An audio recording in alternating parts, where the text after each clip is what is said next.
Women at Lowell say that the abuse comes from every single direction: the guards, the walls, even the water. Welcome to the global phenomenon, Surviving the Survivor. Here's your host, Emmy award-winning journalist, Joel Waldman.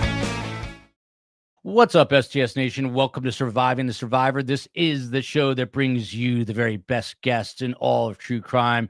And you're in for a special treat tonight if you're interested about the future of Donna Adelson and how life might be for her spending the rest of her time behind bars in a Florida state prison. Because tonight we're going inside Florida's most notorious women's prison, that is Lowell Correctional Institution, likely the same place that Donna Adelson will spend the remaining days that she has.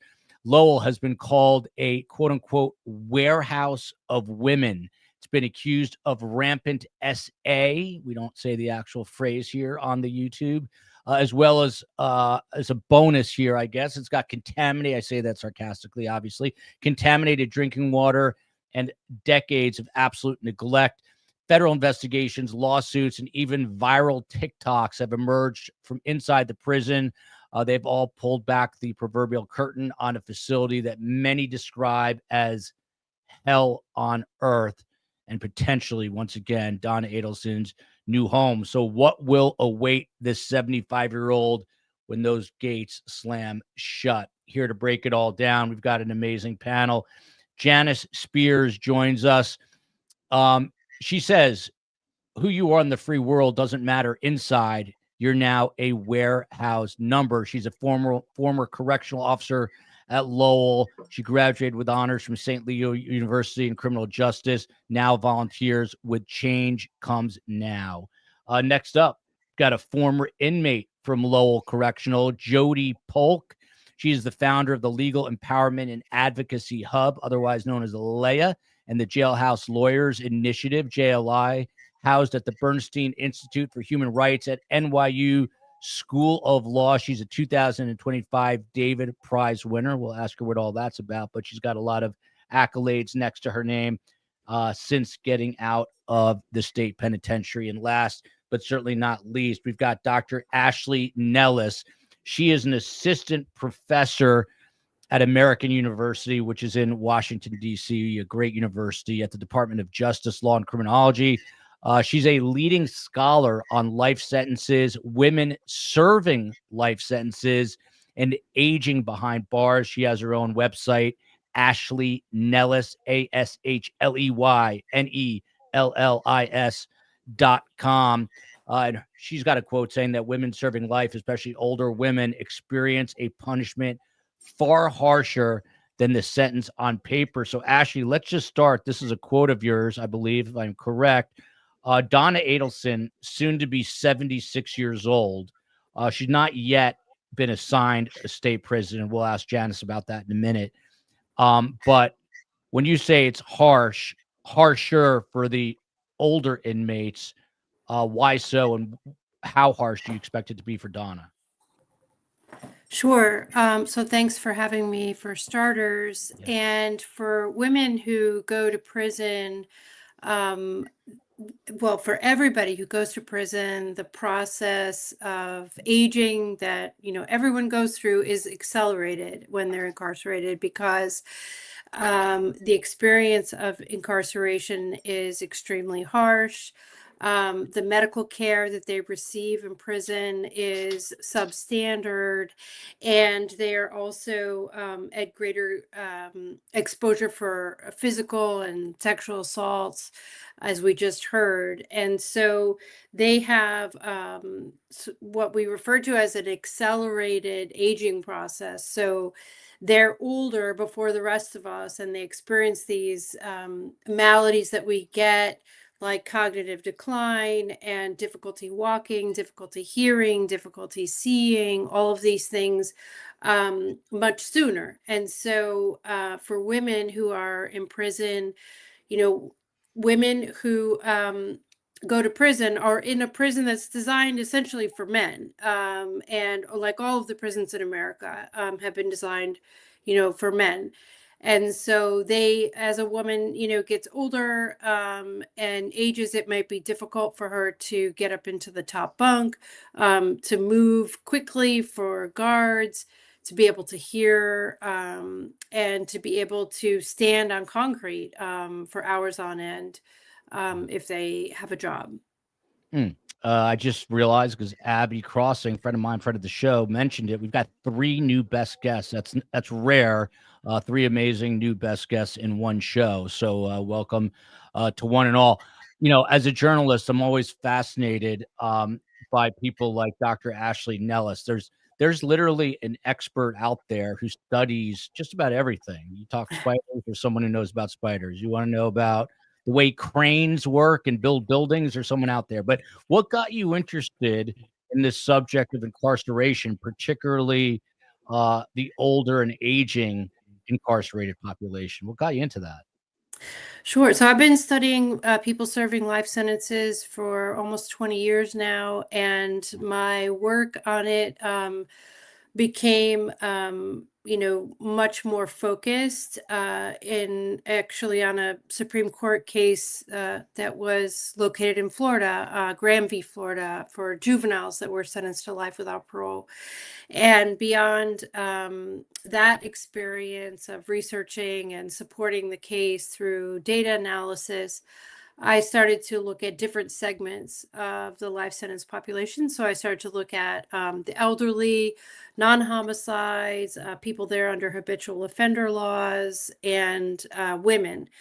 And for women, unlike Ms. Adelson, the sort of hook of the women's story in life imprisonment is often that they are victims of domestic violence or intimate partner violence, and they have responded to that with a homicide, and then in many states they still receive life without parole. Mm. Very interesting, and we're going to dig into that. Janice Spears, she was a corrections officer. I want to ask you about the reception area, women's reception, which is where she's at now. But first, you weren't a corrections officer for very long, and sadly, you took something away with you, which is post-traumatic stress disorder. It had to be I was a correction officer for a long time, over 20 years. over But 20. my Lowell. last 2 years at Lowell that caused the PTSD. Okay, Yes. thank you for clarifying that. Okay, so you were there for so you'd obviously experienced, I guess, other institutions for the better part of 18 years, and then you spend your last 2 at Lowell. What was so awful about Lowell that made you, I guess, retire after 20 years and unfortunately had you leave with this malady, which is post-traumatic stress disorder? Well, it started with the staff, all the way up to the administration. I tried to report a use of force, and they literally just wanted me to lie. And I was not going to lie for them. Completely separate, incident than what we're talking about tonight. So I became to the point where I was worried being at work. Who really could I trust that was in uniform along with me? And that it's very different dynamic in a female facility, in that they grow in like a family when they get together, and they become part of a family inside.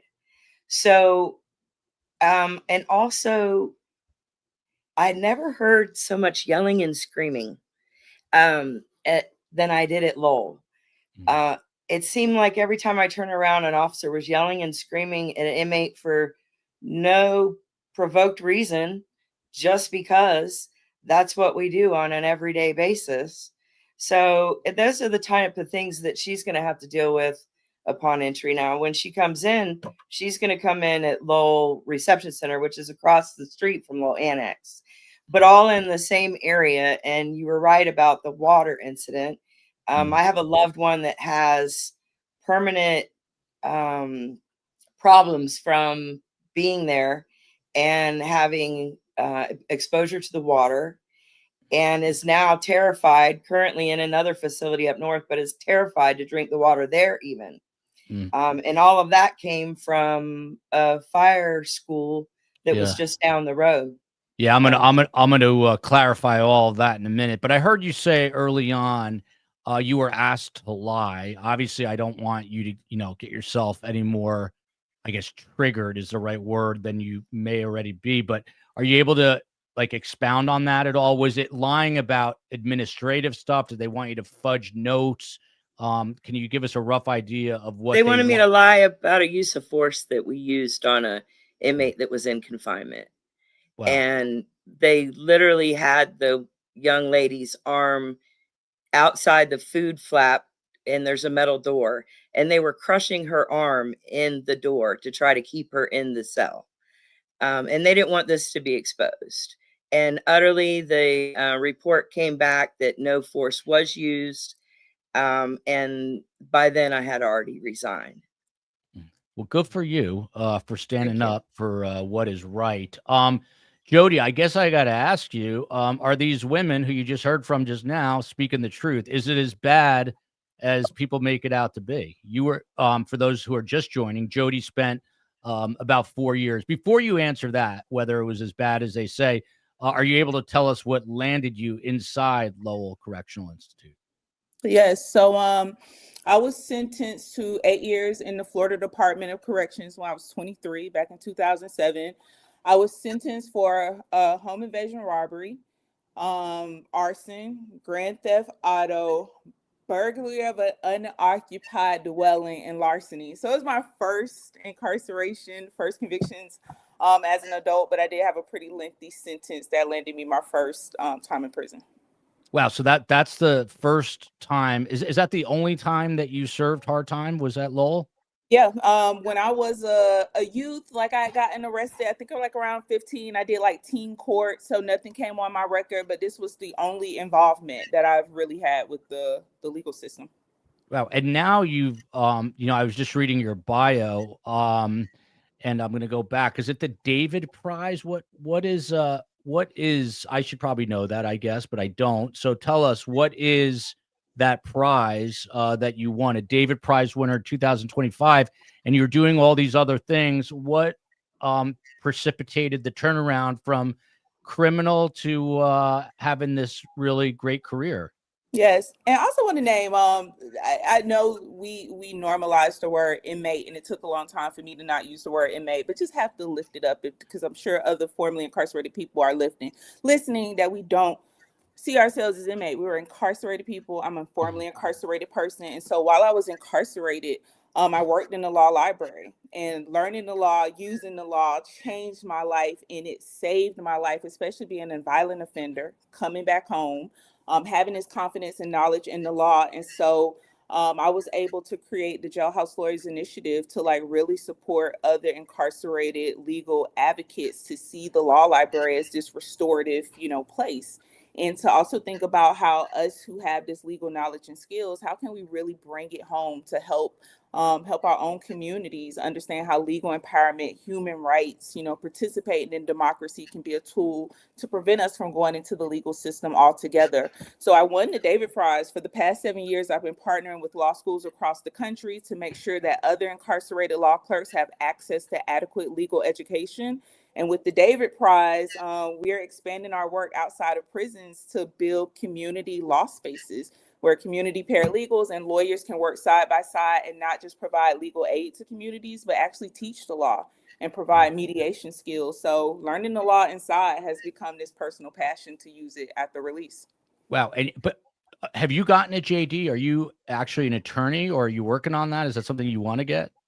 So many barriers, and I'm born and raised from Florida, which is not while other places have relaxed some laws and you see formerly incarcerated people becoming lawyers, that was not my reality. So what I'm creating is complementary. I don't think we all have to become lawyers. So we're redesigning the role of paralegals.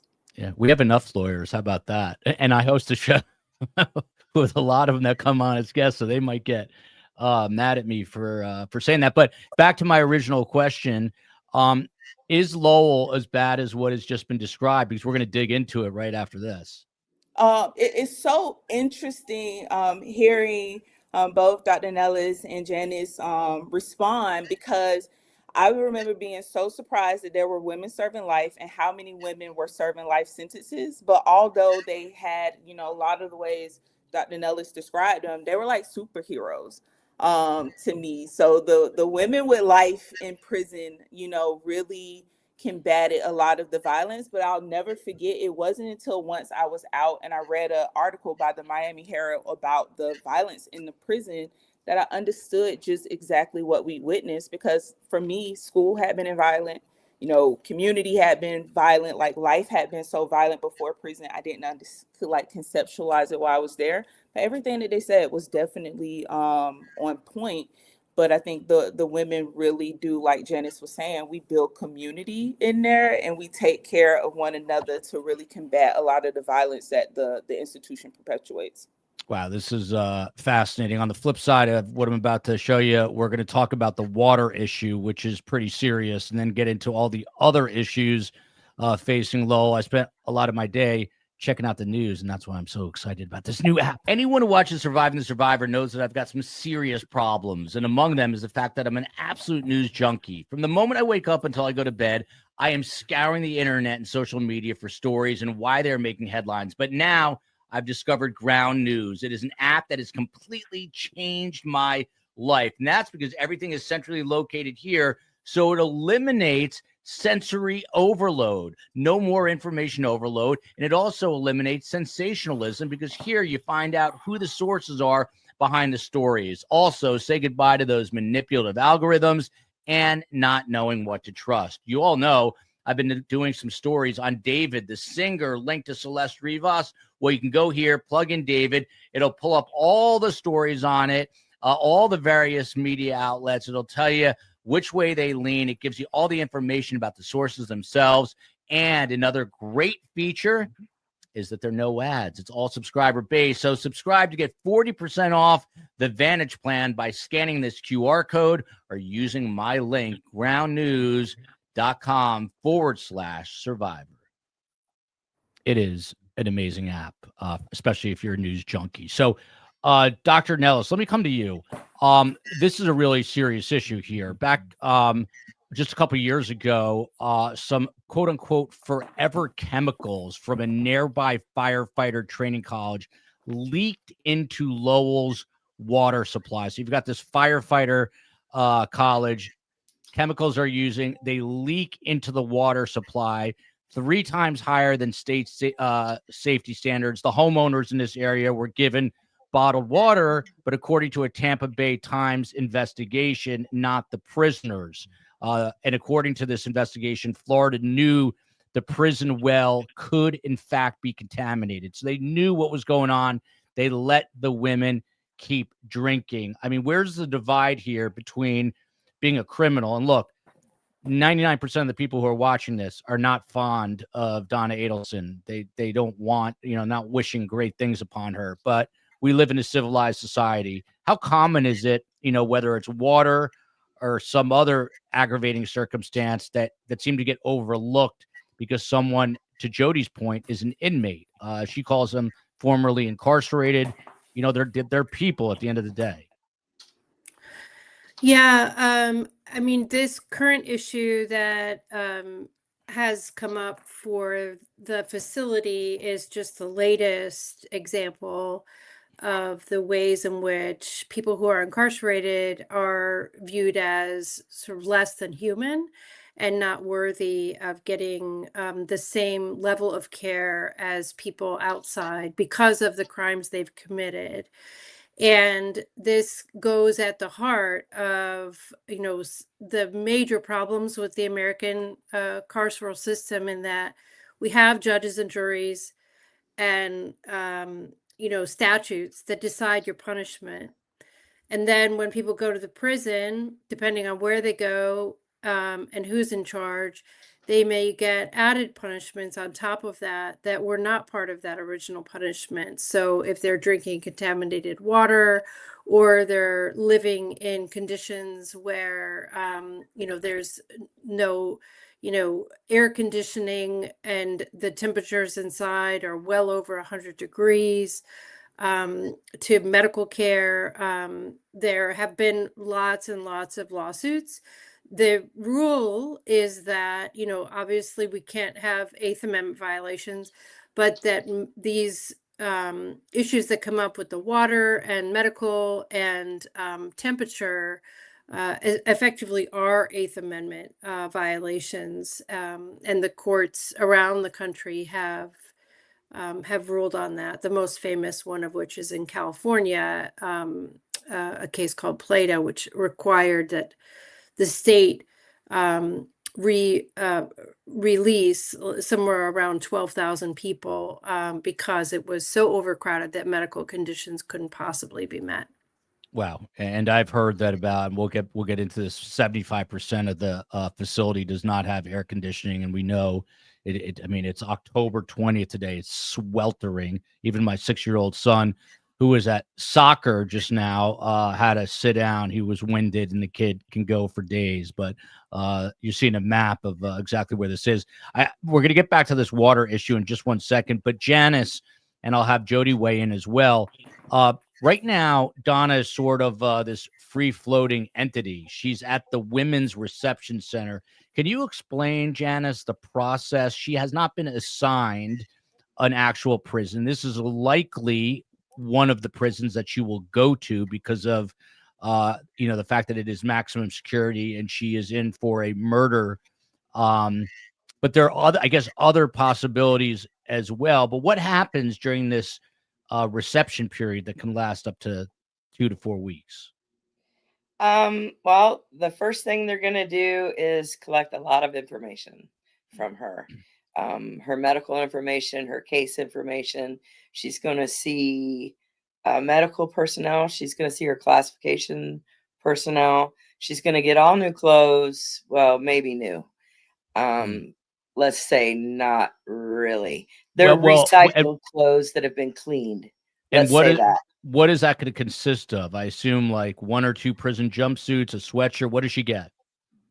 I don't know what they're doing right now, but back in the day, let's see, 2 blue shirts, maybe 2 blue pants. If she's lucky, one of them is a visitation pair that she could wear up to visitation. And then she'll get some t-shirts, probably, undergarments. But that's not a lot. All her hygiene, she doesn't get anything like that. Her family has to send money and provide that for her. So, and Janice, I mean, this is a like woman starting from scratch. Yeah, this is a woman who I know firsthand because I live about 2-3 miles from her, but she lived in a condo in Miami Beach that Alex Rodriguez, the baseball player who at one point had the highest contract in America in baseball, was living in. It's a very posh building, used to designer brands, used to the fancy things in life. This is going to be a really stark contrast for her, isn't it? Yes, very, very different. Who she is means nothing.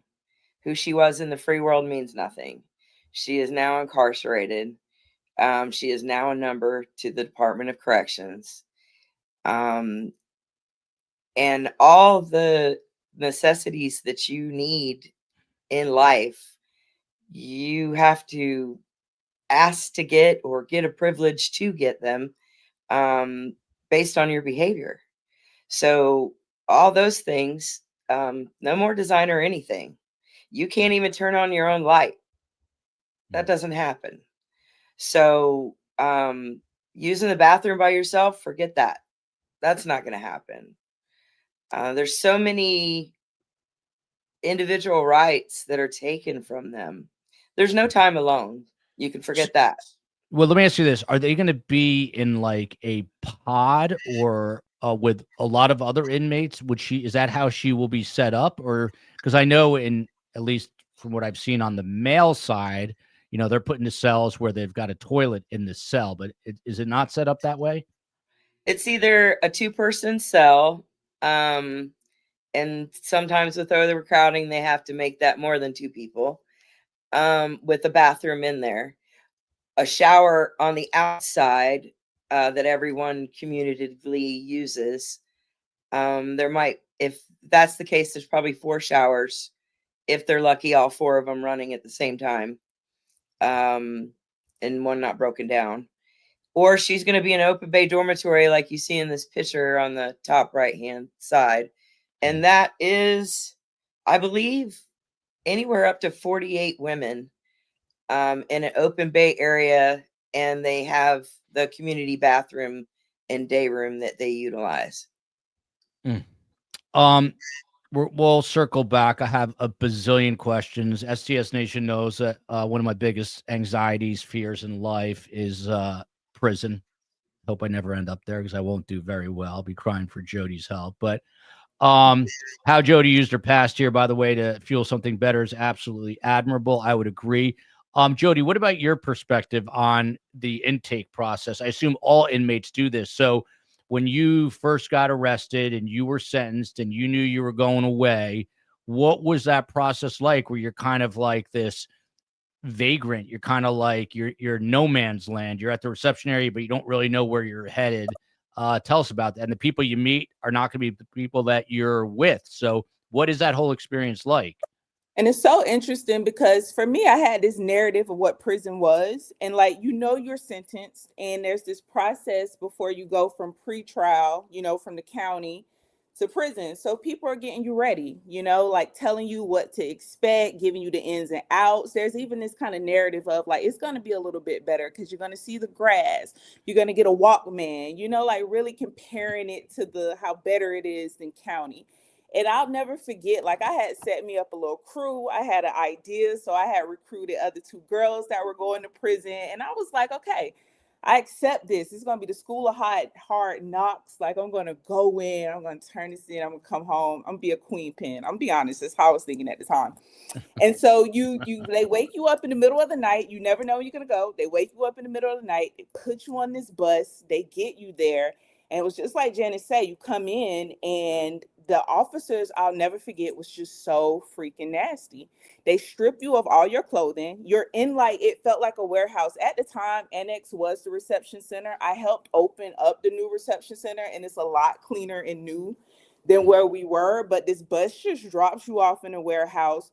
They strip you down, naked. That's the first, like you get kind of used to that in county maybe, but like you really get introduced into bending over, squatting, coughing, like getting naked. And I'll never forget an officer, because I have tattoos, judging me based off the tattoos on my body. I was a bail bondsman before I was incarcerated. And so I have a tattoo on my back, that has my bail bond agency name.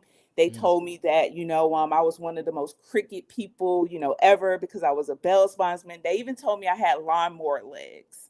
So now I'm like, oh my God, they're going to like work the shit out of me, like that out of me. I have lawnmower legs. They process you through. And I remember my blood pressure was so high that they didn't like let me eventually go to the dorm with the other women. I had to actually be transported to medical where they just gave me a clonidine, dropped my blood pressure down like super low, and they sent me to the dorm. And like Janice was saying, I'm a bigger girl. I'm tall. I have like a size 13 foot. They didn't even have shoes that fit my feet. They went over to the men's camp and got me the ugliest, raggediest, disgusting boots that a man had worked in forever. Gave me those boots. The clothes were not new. And like, you're a newbie, right? So like they give you like whatever you get is what you get. They gave me, I think, maybe 2 sets of blues. I had to earn a dress. A dress was like passed down to me. You get these raggedy, tattered underclothes that I just knew also were not new. And I'll never forget getting in the dorm. And when I got to my bunk and I opened up the drawer, I could not believe that somebody would imagine I could put my stuff in it. Like the women had to teach me how to get newspaper. Like actually, it looked like the drawer looked like a crime scene where I was going to put my personal belongings put on the bunk. And the bed was not the filling for the mattress was not all the way through. It looked like there was a body in the mattress. There were blood stains, there were feces stains, and like it was not even proportionate. and I got to turn this into a bed. But thank God, like those women, they kind of come to the bump. No one's asking you your charge, but they're kind of like welcoming you in, teach you how to tie your bunk in your bed. But I didn't think I was going to survive. The intake was one of the most dehumanizing, parts of it. And it's my biggest fear why I don't want to go back. I can never imagine getting naked, stripping in. I can never imagine going through that intake process again. So Jody, I mean, Donna's 75. Are they going to still strip her naked, make her bend over and cough and do all that?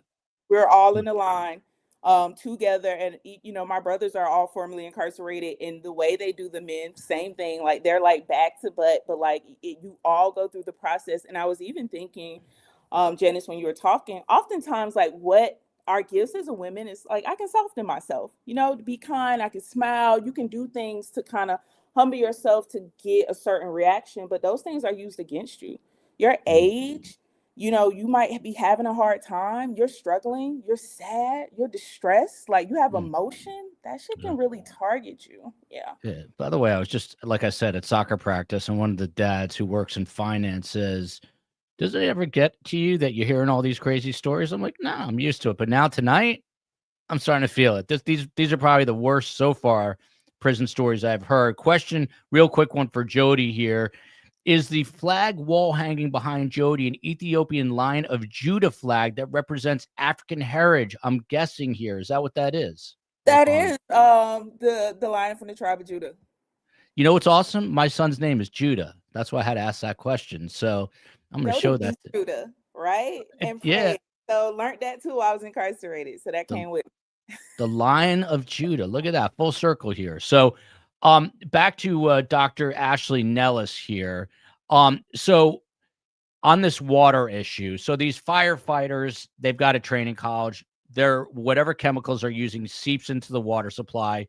Someone pointed out, I did not do it on purpose, that I'm drinking bottled water as I'm reading this. I did not do that on purpose. I just happen to have bottled water. But they give the people living in the homes there the bottled water, but not the female inmates. And what I've come to find out, Dr. Nellis, is water bottles at the canteen are about $1.15 for spring water, which is unaffordable for most inmates. It would not be unaffordable for Donna Adelson, who's still got a lot of money backing her, I think. But the health implications have been horrendous. Thyroid disease, infertility, cancer. A former Lowell inmate is quoted as saying, I think they feel we deserve less because we're prisoners.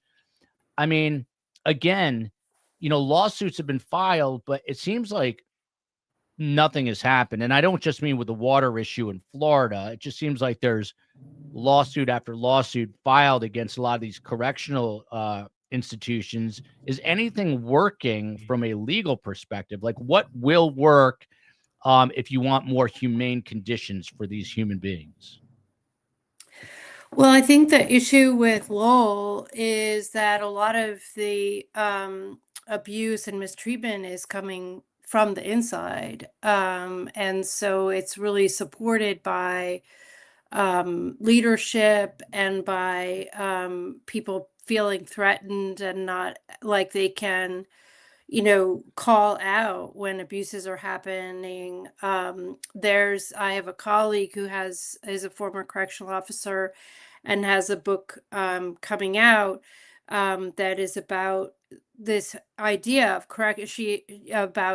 holding the correctional officers that role accountable for the care of the people in their custody. Just because, somebody has committed a crime and is sentenced to prison doesn't mean that they're, that they should receive, additional punishments once they get there, such as, neglect and chronic mistreatment. So I think, and it is true that, to get things at the commissary for incarcerated people is extremely expensive. And you're talking about somebody who might be working, to make 20 cents, for the day if they're, once they get a job. So it's going to take them a while to even be able to afford one bottle of water. Adelson can probably, count on being taken advantage of by the other women there because of her finances and her ability to get money. And so that's going to cause a whole other host of issues. So yeah, it's troubling to say the least. And the fact that, you know, the DOJ under President Trump in his first term found these gross levels of misconduct at that facility is really striking, considering, some folks saying that, his current administration is, doing a lot of harm. Yeah. I'm going to go back around the horn the other way now. So back to Jody. So someone's pointing out that Donna Adelson's condo, which is just one property that they own, sold on South Beach for $1.75 million. So they have money now. They've had a lot of legal expenses because her son was also convicted. What is the reaction among the incarcerated women there going to be to a woman who comes from wealth and privilege, and that has been her whole life? Is she going to be extorted? Is she going to have to pay for security? That's what you hear on the men's side. What will happen on the woman's side? I never seen anyone extorted. I think people are smart. Like even when listening to Dr. Nelson, I think there's a line between exchange and exploitation, because the truth is she's gonna need help. Like the yard might open because like when daylight saving times, right, and it gets darker earlier, we don't have yard time at night. So if you don't have access to get into the yard during the day, or when they call yard open, it's a limited amount of time that you have to get to that canteen line. Those lines used to be so long. So for her to like, maybe have access to somebody that might go and, run to the canteen line on her behalf, because she's not going to be able to get up there at front. Or, washing your own clothing is a big thing inside, because you might send your clothes to laundry. That means they may not come back, and or you get them back in their paper brown, like, so washing your own clothing. So a lot of times elderly people may have someone, that is a caretaker to them that might do all those things, just assist in the ways that may be really hard, that the institution is not going to accompany them. And so naturally, I think, right, Donna's going to most likely look out for the people that's looking out for her. But folks are going to know she's going to need help. Folks know, like, she's not going to be able to, like, keep up with the type of routine that you have to keep up with to, like, stay alive in there. So is that an equal exchange, if she's paying folks? But I do think it's going to be an opportunity for her to rely on other people. How people exploit her, I think it's just going to depend on, who's around her. But most time there will be an opportunity for an exchange. Yeah. And Janice, Dr. Nellis was talking early on about how it diminishes your life expectancy. Now, this is a woman who I still think is very fit, and 75 is not what 75 used to be. She's pretty strong, but I think she's deteriorated a little bit. And I'll never forget, in one of her early hearings ahead of the trial, she said to the judge, I put on a third of my body weight in jail because it's all carbs. It's sticky foods like pasta and mashed potatoes. And she was, at the time, sort of in her own way, whining about not having protein and just kind of the slop that's, dumped onto the tray. So, what is a typical meal for her there? Does it surprise you that she put on a third of her body weight? And this is in no way meant to body shame. This is a reality inside the prison system. It's obviously hard to stay lean and fit there, right? And stay healthy. Oh, I think you're muted, Janice. I don't know. Oh, there you go. Go ahead, Janice. Okay. So yeah, her lifestyle eating is completely changed. Probably no meat, all soy-based products, chicken maybe occasionally. The food is horrible. The food is downright horrible. if I was in prison, I would probably pick the kosher meal because that's all the fresh vegetables and fruits. The other stuff, I would probably lose weight because I wouldn't eat it. But she's probably got money sent into her, went to the canteen, and that's all they have in the canteen is junk.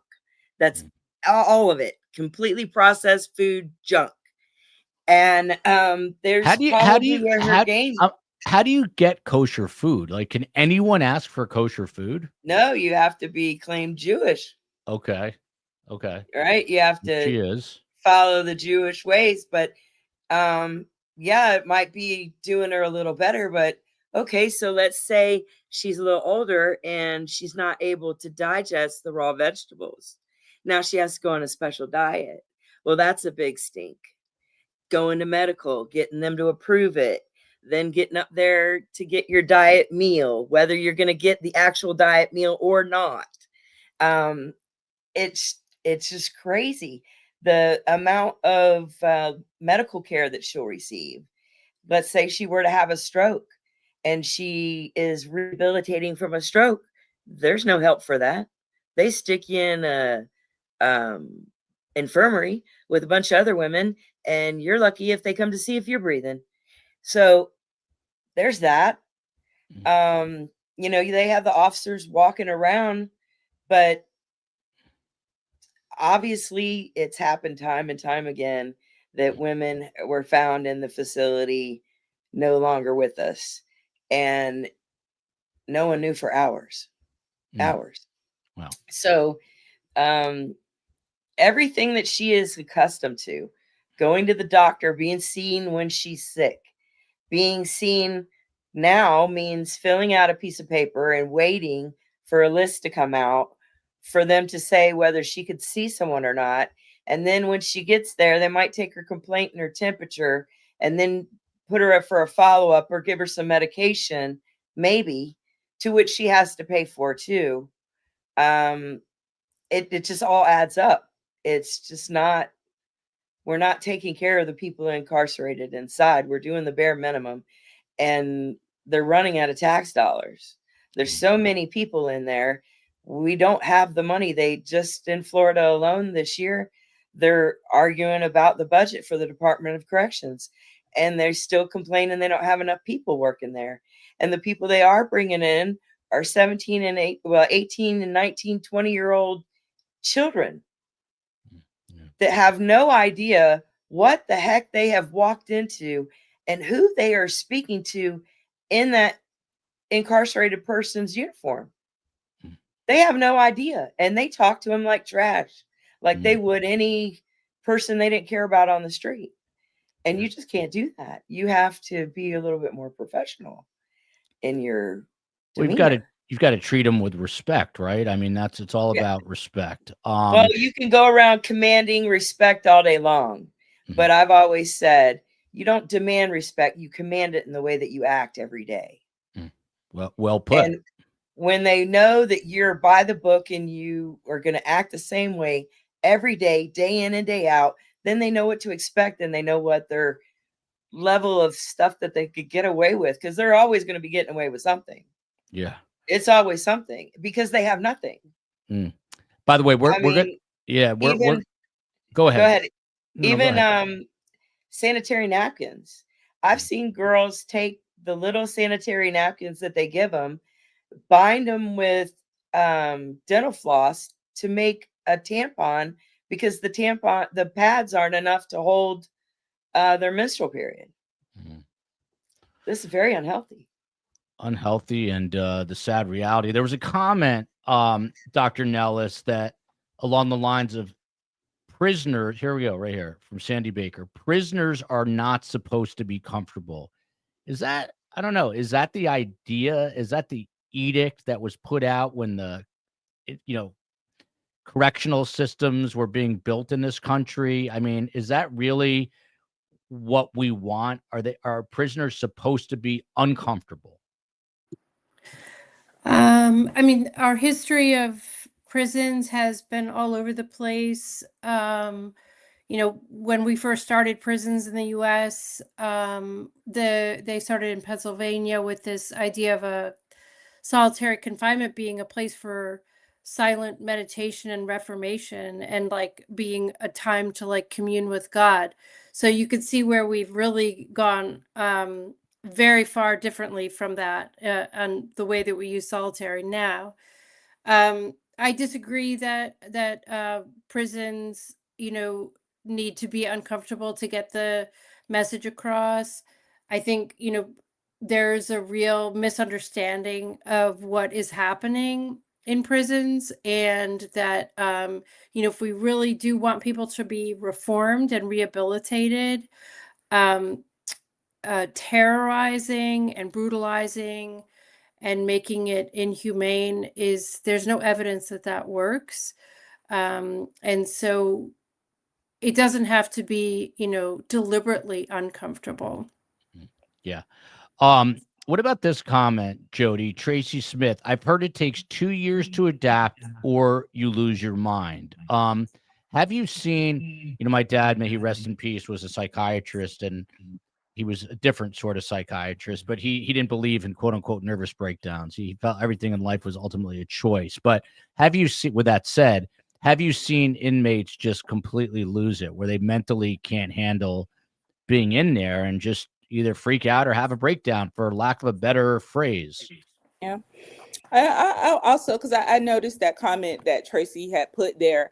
And for me, serving that 8-year sentence, I can honestly say it wasn't until about my 4th year that I started recognizing, like, I'm either going to change for the better, I'm going to become better, or I knew I was going to stay the same. Like, I recognized I had 3 choices: stay the same, which felt like worse, leave worse than I was, or I was going to come home better. So I do think it takes time. The only time, because I was also the law clerk for confinement and death row. So every week I would make my rounds to the women in infirmary, death row, confinement. And I have seen women like lost it, and they're hidden, right, in solitary confinement at Lowell. No one's talking to them. They're oftentimes were in their own feces. They can scream as loud as they want to. Like, it's segregated. And it became really important to me to humanize, them, and to like stand like at their door, still go to their door, even though there was like, just, you could tell the lights were up.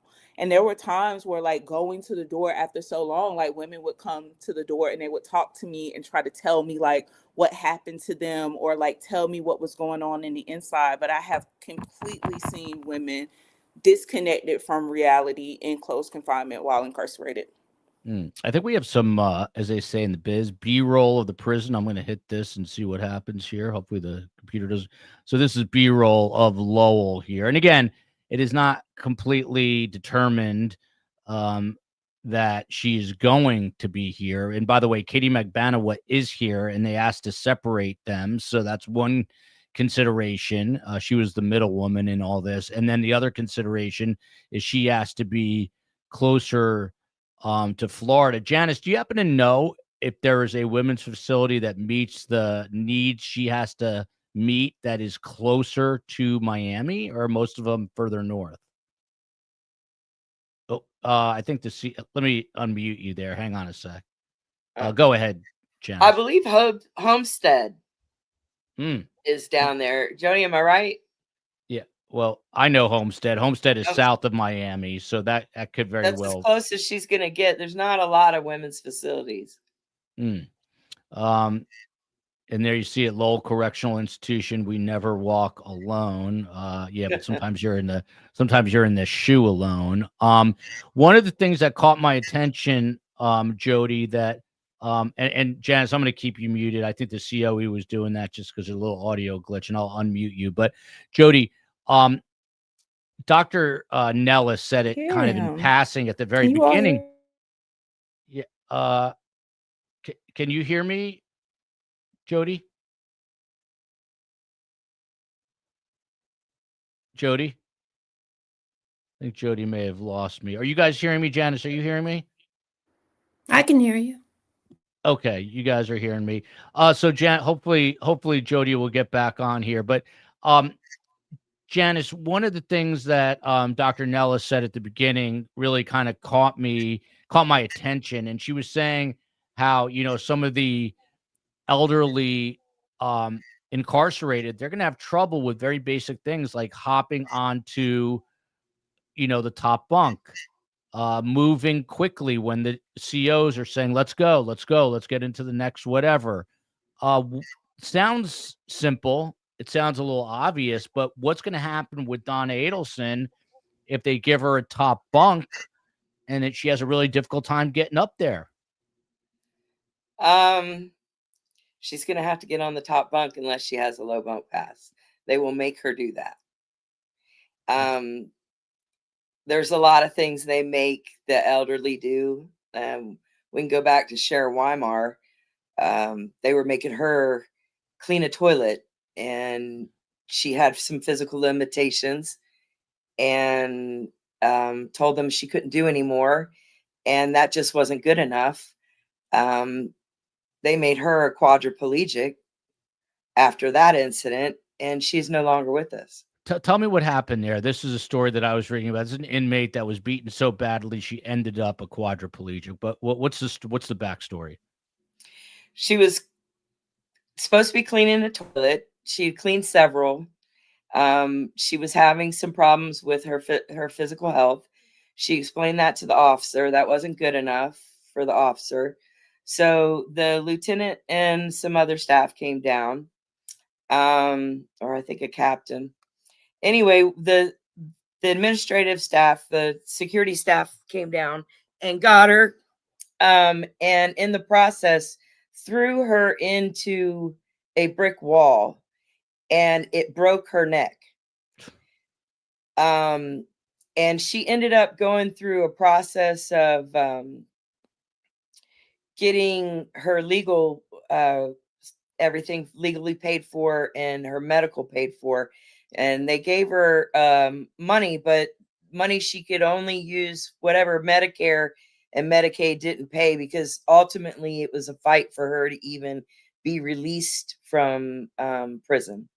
So all the while, at first, she's still being supervised by the people that beat her. Wow. So yeah, it was a long drawn out thing. And then that was based around Keith Turner, who was a supervisor there in security, and they never did get him with the violence that he did on Cheryl Weimar, although they did get him on other counts of other unforeseen things. That did he end up going to prison? Did this guy end up going to prison? Yes, he is currently in prison for unrelated account dealing with children that is inappropriate. Wow. And you said the woman who is a quadriplegic, she's no longer with us? That's correct. That's terrible. Terrible. Jody, are you able to hear us now?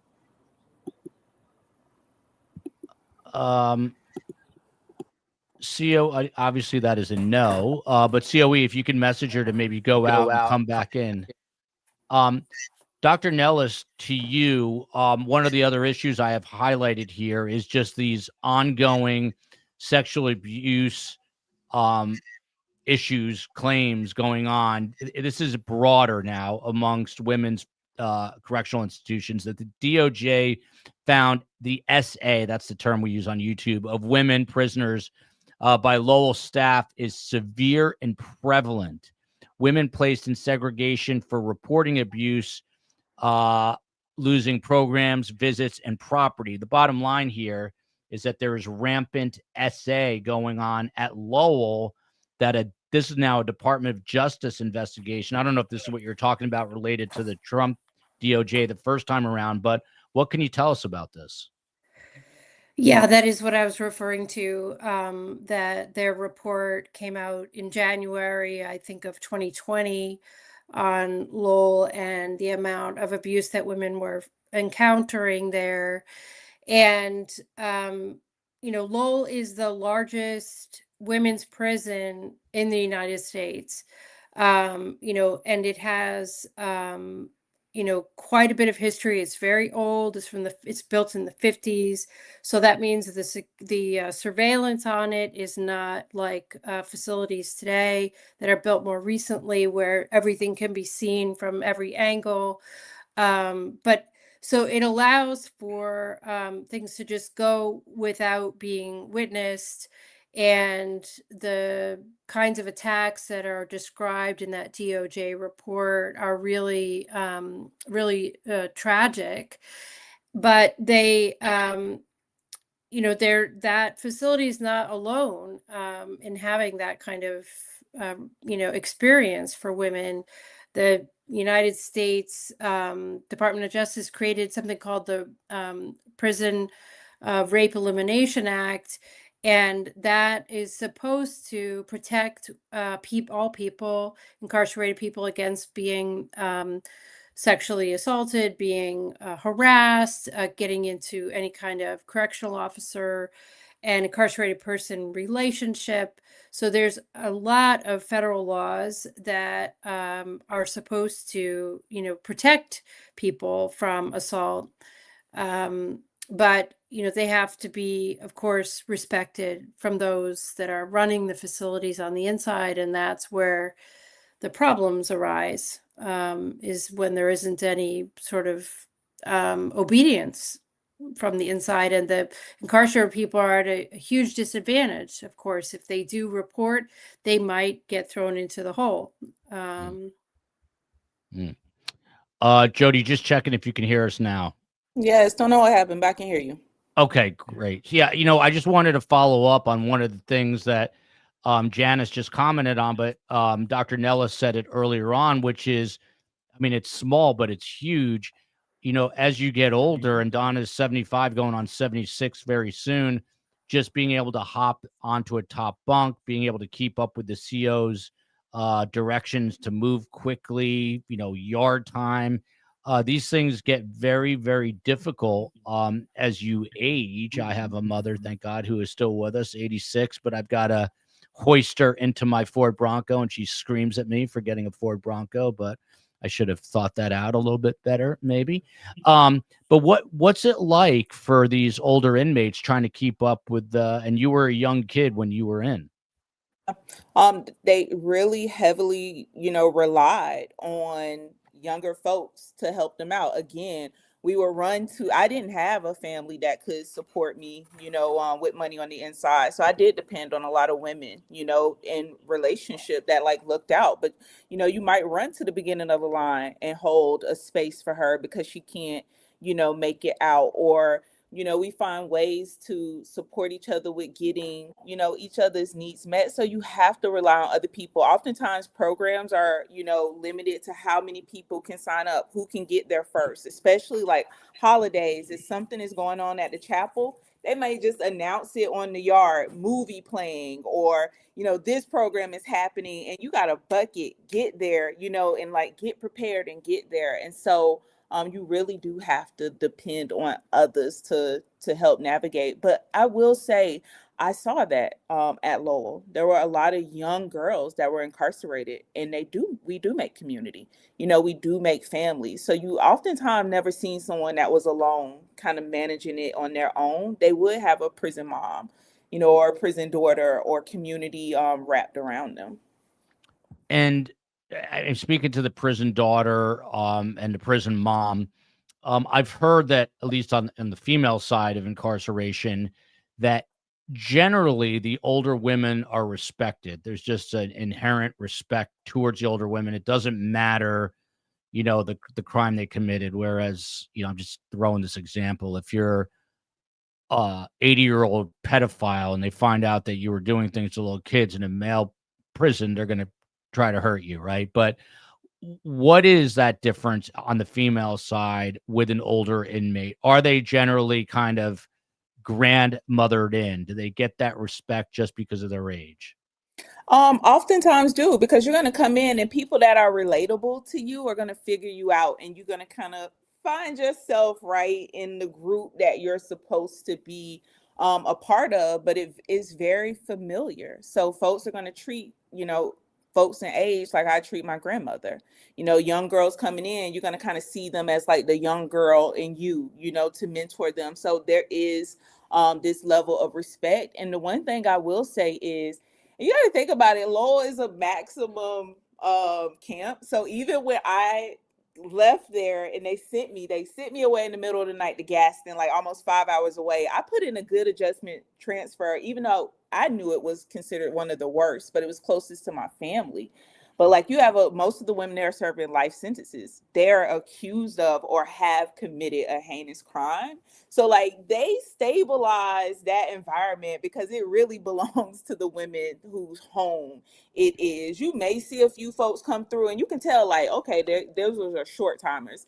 They're coming through and they're doing their time in a chaotic way. But like women with life really kind of stabilize and neutralize the culture between the women, you know, at the yard. So like there's going to be other women there that some women were on death row and gotten themselves off. I worked in a law library with 2 women that came from death row, you know, like they were still treated like mothers. You know, I still look at them as like motherly figures. So you don't see a lot of naming and shaming around the crime. There was a time where I befriended a woman with life and people came up to me and they told me, you must not know what she did. And I'll never forget them telling me her crime, and it didn't, you know, dissuade me from connecting with her because I gotten to know the woman that she was. So oftentimes you don't see that type of like retaliation amongst the women that are incarcerated.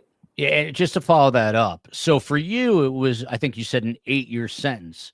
But Donna Adelson is never going to see the light of day. I mean, the chances are minimal because even if she gets off on some sort of appeal on the murder one, she still faces 2 other counts of 30 years each, I think, to be run consecutively. So that's 60 years. She's basically never getting out. What does it do to the psyche if you're in there and you know you're never leaving?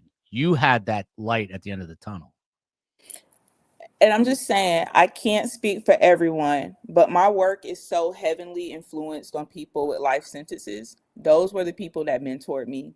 Those were the people that had time for me. There was a certain peace about them. Oftentimes, when I hear us talk about abolition, safe communities, transformation on the outside, I wonder how many people with life sentences have done that work and like are living, embodying community, art, genius on the inside, and these folks are never getting out.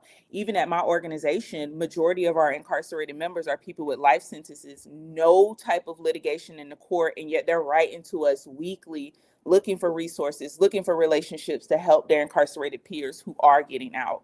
So from my personal experience, most folks that I've seen serving these life sentences have done meaning making. They've done programs, you know, they've done substance abuse, they've done knitting, they've done beekeeping, they've been working in the Ford shop for the past, 15 years. Like they've been isolated from their family and community, and they've tapped into, themselves, or they've tapped into, like I always say, out of sight, out of mind. I only had 8 years, but at some point you stop thinking about the outside and your life becomes, the inside. And so life doesn't stop. And it is their home. Yeah, she had this day planner. She even said, that she was always like busy. The husband called her like the Energizer Bunny. My mother, who's a host of the show and a licensed therapist, said that Donna will adjust.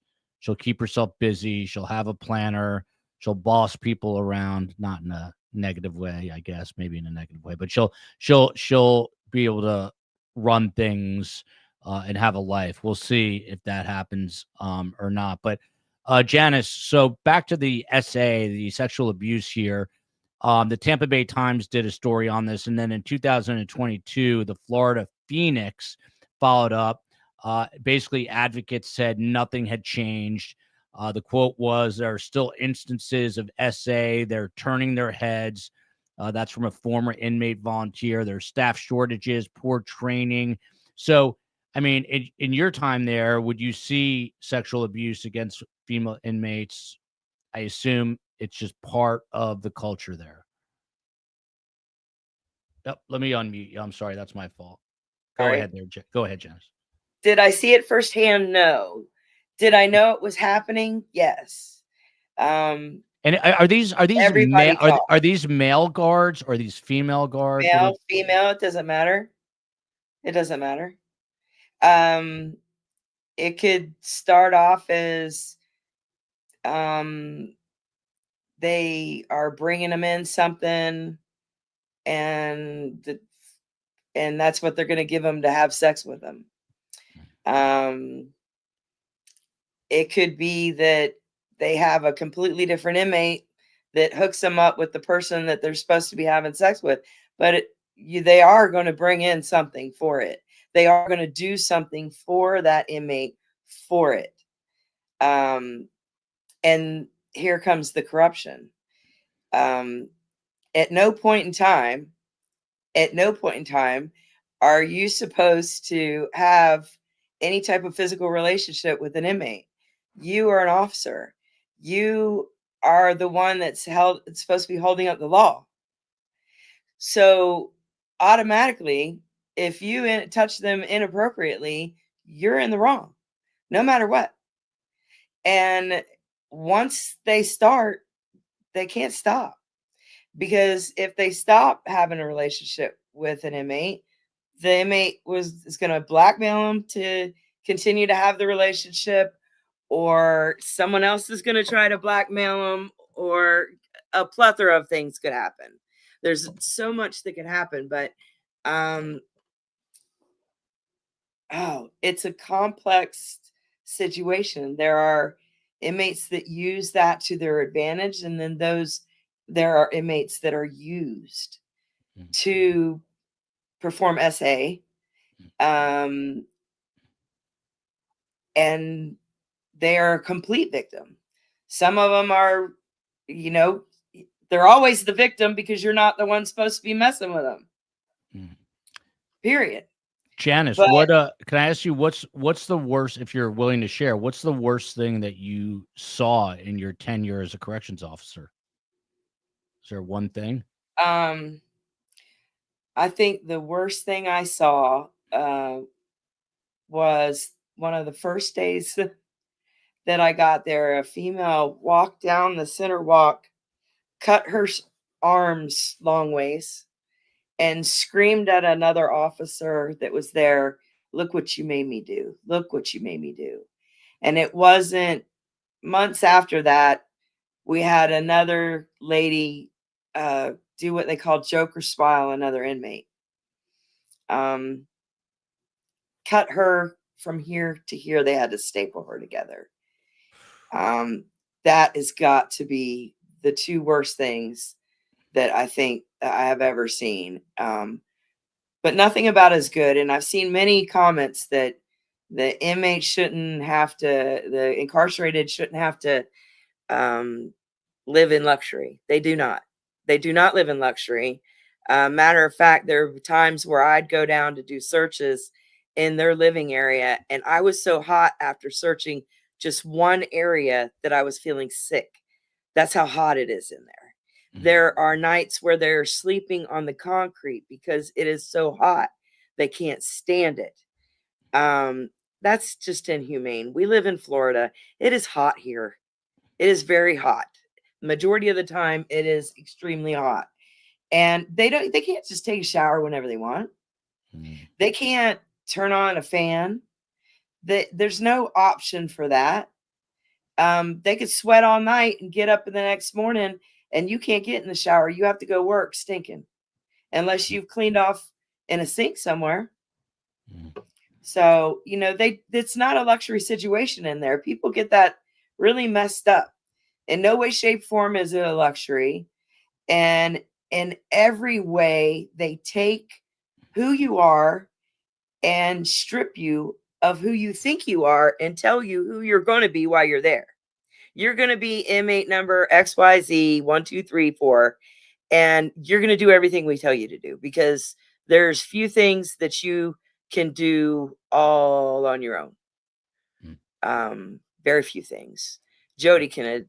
Yeah, I'm going to get back to the professor in 1 second, but Jody, fairly quickly, when it is, and I think 75% of Lowell does not have air conditioning, and it gets very muggy in Florida. What did you do on those super hot summer days? You definitely you get used to it. You know, you learn how to wet your clothes and put, you know, your clothes back on, or you know, if you got a bunkie in the right location that is located by a fan, like you hang out in the right places. But again, I also want to name, like, for some of us, we came from very impoverished situations, you know, not to excuse or make it seem like the prison, you know, was cool, but like, you know, I've also navigated times where like we didn't have lights, you know, we were sleeping without hot water and we were sleeping with lights. So it's just that same mentality of like, when you don't have your needs on the outside, you learn how to cope. You know, you learn how to you know, adjust inside of there. And I can say, like, incarcerated women, incarcerated people have become masters of taking the little bit of nothing that they have in the inside and turning it into something. I also was a law clerk. And I just have to say, sometimes law clerks, jailhouse lawyers, can be the most retaliated person, or you can have respect. And so I lived in that law library, and it did give me access, right, and space and identity that most women didn't have.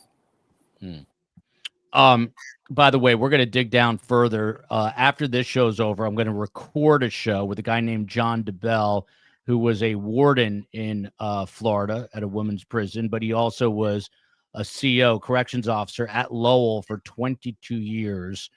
He's an old timer, and he's got stories about high profile inmates. And then the COE, not the CO, but the COE is going to put it under the video tab, probably to premiere tomorrow morning. So it'll be kind of like a bonus feature to this. But this guy has stories for days. I already talked to him. So,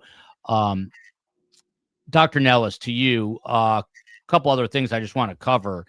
This does not really concern Donna Adelson, but there's an inmate who goes by the name Kiko Cops. She's somehow was running a TikTok out of prison. I'm not sure how that works. I think she's out now, but she would show pregnant women housed in dorms that were under construction, that were getting delayed antibiotics, that were delivering stillbirths.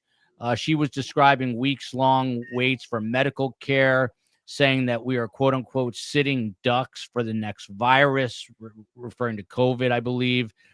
Staff reportedly threatened to confine her for speaking out. And she highlighted this kind of what was not being shown transparently. Just basically, this is healthcare at its worst. Are all women's prisons like this? Is this a major problem across the board, or just here in Florida? Well, I think this goes back to, my comment earlier about prison really being designed for men. And so, as with many things in society in America, retrofitting them for women is kind of an afterthought. And so there are experiences that, women are going to have, whether they're incarcerated or not. And so you hear about women being shackled in many states during the childbirth, as if they might try to escape while giving birth, which would never happen. Anybody who has given birth would tell you that they are not going to be trying to flee during that process. And so it's just this way, I think, that Jody and Janice have really expressed so well, that women, go through this added layer of dehumanization that's very, very much about, making them feel like they're not only not human, but they're not women, they're not female. There is, no access to feminine hygiene in prison. You have to buy it. And so there's, lots of problems around that. And, these are things that are added punishments. The punishment was life in prison. It doesn't have to be torture once you get there. In fact, we are a country that has, been very clear that that's why we have an Eighth Amendment, that we do not believe in torture. We don't believe in, making things so brutally hard. in prison. That's why we have the cruel and unusual section of our Eighth Amendment. So, I think it is pretty widespread across women's prisons, to be honest. And men aren't getting it much better.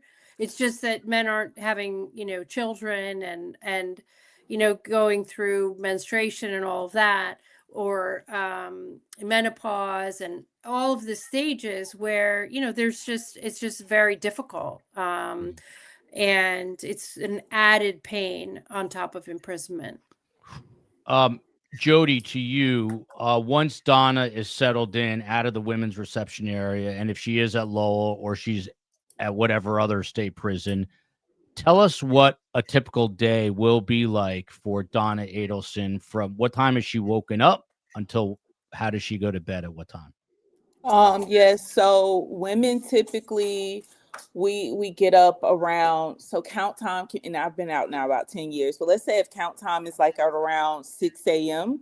After the first count, women start typically going to the shower. Like Janice said, it's a routine, and typically you have like folks of status who've been in the dorm, but they're going to get their showers first. Like they're going to get their routines, and then typically if you're not like a part of that crew, once they've gotten their showers, like folks get their showers, they get prepared for a work call. And so then once the day starts, I would say like around, 7:30, 8 o'clock, like once you get ready for the call outs, they'll have call outs where if you have appointments, like you're going to the doctor or if you're going to the law library, the movement on the yard starts. So they start calling you to go to your appointments, or they start escorting you to your job. If you do not have a job, which she might not, it sounds like with her age, like she might be a house dorm person. And typically once everyone has now been out of the dorm to their call outs and they're going to their work assignments, the dorm workers just kind of stay in the dorm. They may clean up. They do things that the officer may assign them to do. Depending on the weather outside, you may be able to sit out inside of the yard. You may be limited to being inside of the dorm, but her day is typically going to be, hopefully she'll get access to programs. I know if she's going to be at Lowell, they tend to have a little bit more programs for women serving life. But if she's not in education or she's not in some type of program, her day is going. What are some of the sorry to cut you off there, but what are some of the programs? Like what programs can she take?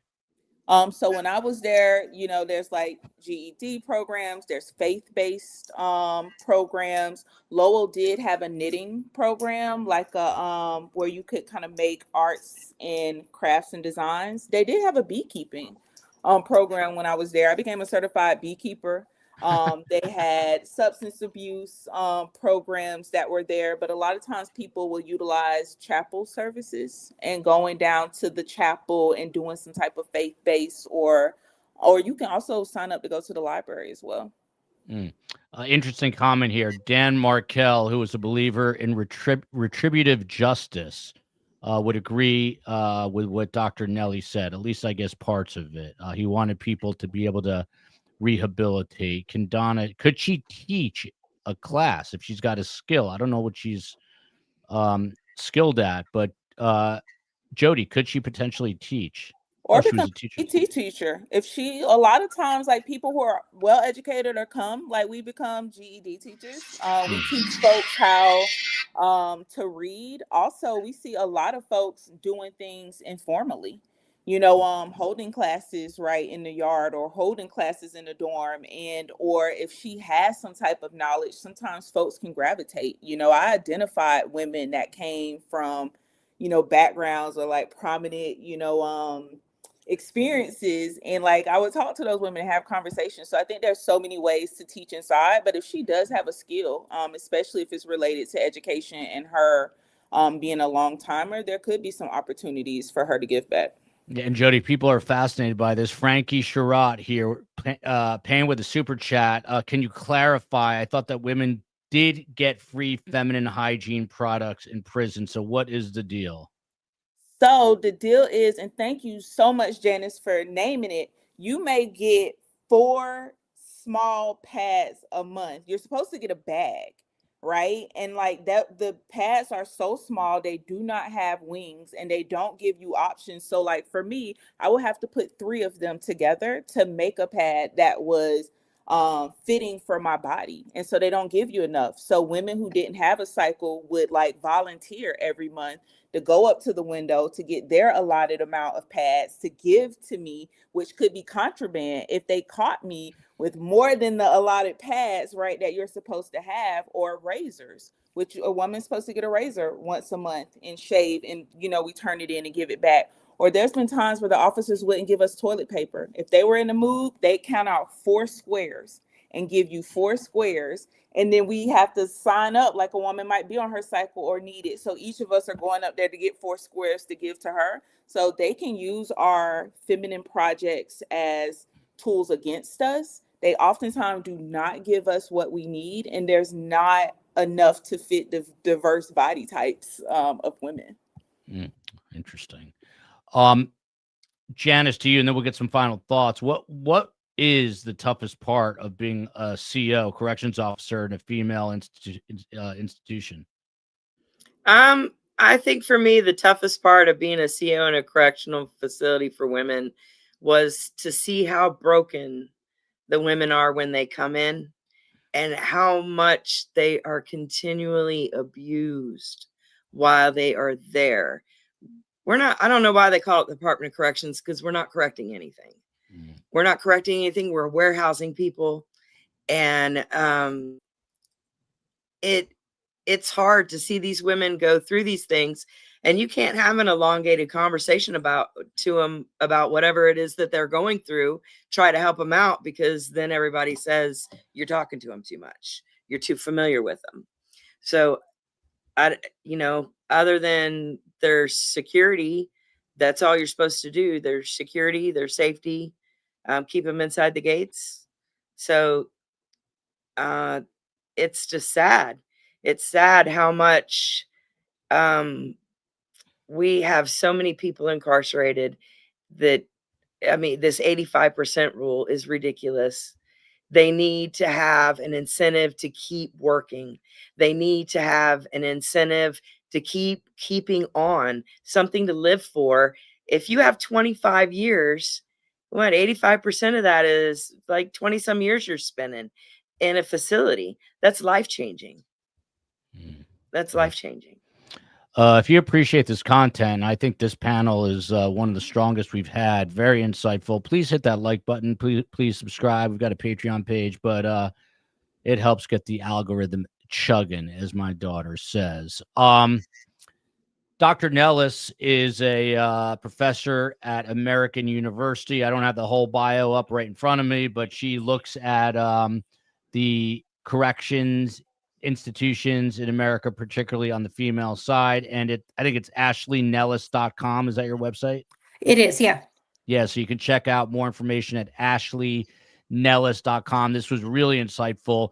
I did a couple of kind of data searches. The United States has over 200,000 people who are aged 55 plus. By the way, I don't like that because I'm now 56 and I feel like I'm 18. So whenever I see like a 55 and over community, I'm like, oh, I could move in there in 30 years, but I actually could move in there right now. But I don't want to move in there right now. But 200,000 people over the age of 55.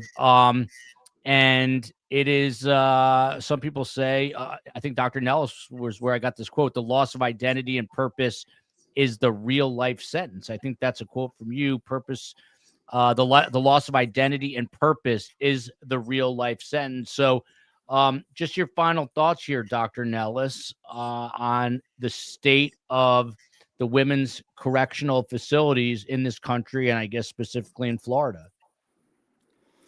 Yeah, Florida is really ground zero for so much of the, epidemic of mass incarceration we have in the U.S. It has to be remembered that the United States incarcerates at, many times over the next, Western nation. So it has an incredibly high incarceration rate.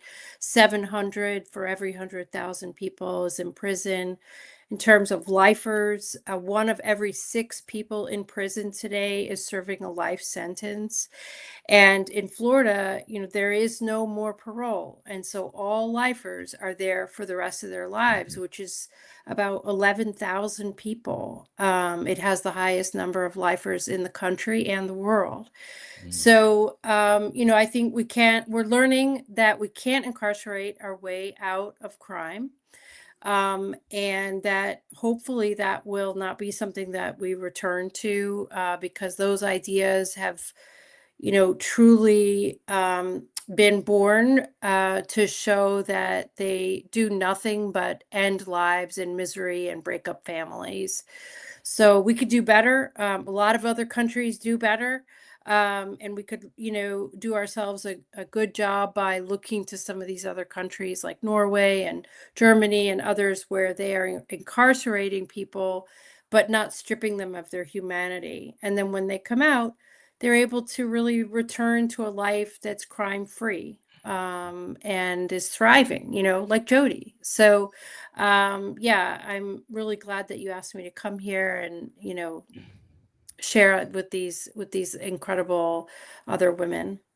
Yeah, and super glad to have you. You answered my question. I was going to ask you, if you commit a crime, where's the best place to do it? I guess Germany or Norway. I've seen Denmark, I think. What's the absolute worst place? There's probably a lot of them to commit a crime. Where's one country you don't want to commit a crime because prison is hell? I mean, I know the most about the US, and I would say it's up there. So I would say probably the US, especially since I live here, and I'd prefer if people didn't commit crime where I live. Wow.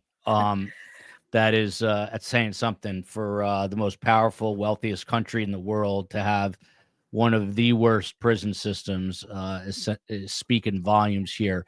Janice Spears, former correctional officer at Lowell, 2015 to 2017, but she was a corrections officer for the better part of 20 years. Janice, thank you for sharing all this. I got to ask you, do you get treatment for your PTSD? What has this been like for you? Since working at Lowell, your life kind of took a left turn, not for the best either. No, it's been almost 9 years now of therapy, and I'm just now getting to the point where I can go back to school and be in the public. I had a really bad time being in the public around a lot of people. So I still deal a little bit with it and I struggle, but I get a lot of help from friends and families and associates that I know through Change Comes Now. So it's been a long road. That's what I can tell you. It has been a long road. I wish you the best, and we appreciate your service. It is a service to go in there every day and look over the incarcerated. Last but not least, you've got Jody Polk with the Lion of Judah on her wall. She's the founder of the Legal Empowerment and Advocacy Hub and the Jailhouse Lawyers Initiative. She won the 2025 David Prize winner and a 2024 Global Freedom Fellow. She basically knows the law. She learned it behind bars. And I got to credit you, Jody. It sounds like you didn't have the best upbringing. You had a rough go of it. You made some bad decisions, but you have completely, for all intents and purposes, turned your life around. So I think that's probably the hardest thing in life to do when you're dealt a bad hand. So the obvious follow-up question is, how'd you do it? How'd you do it?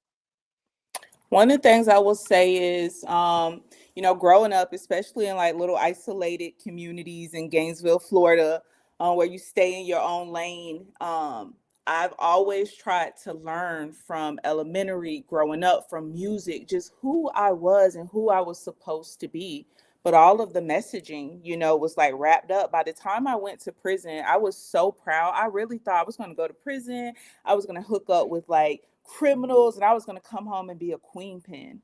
But when I got in that prison, I did not find hardened criminals. I found artists. I found musicians. I found poets. I found preachers. I found law clerks and jailhouse lawyers. And those women were so authentic authentic in that prison that I could not pretend to be them. Like, you know, becoming everyone around me had really become my tool of safety, but being around those women, they became a mirror to me. And I had no other choice at that point but to become myself. I unlearned everything society and my lived experience to that point had taught me. And it was through that time of isolation that I really discovered who I was. And discovering who I was has allowed me to like continue to have peace and joy, like even though the world around me is falling apart. And that truly is a lesson that I learned, you know, while being incarcerated, how to take nothing, turn it into something, and how to hold on to myself and my identity, even when everything and everyone around me, right, is opposing, right, that message. So authenticity. I think it sounds so overrated, but it's truly a powerful tool for self-awareness. Wow, this is incredible. I don't know how to say this in a nice way because I think I'm going to offend I have a lot of friends who went to the top Ivy League schools. I'm talking Princeton, Harvard, who don't have a tenth of the intelligence that Jodi Polk has. It's a different type of intelligence, I think, but in the real world, what Jodi possesses, I think, is more important than any education you're going to get. I'm not saying to go to prison to get it, but I just telling you that the guys I know would not be able to exist in the real world in the same way as someone like Jodi. So kudos to you.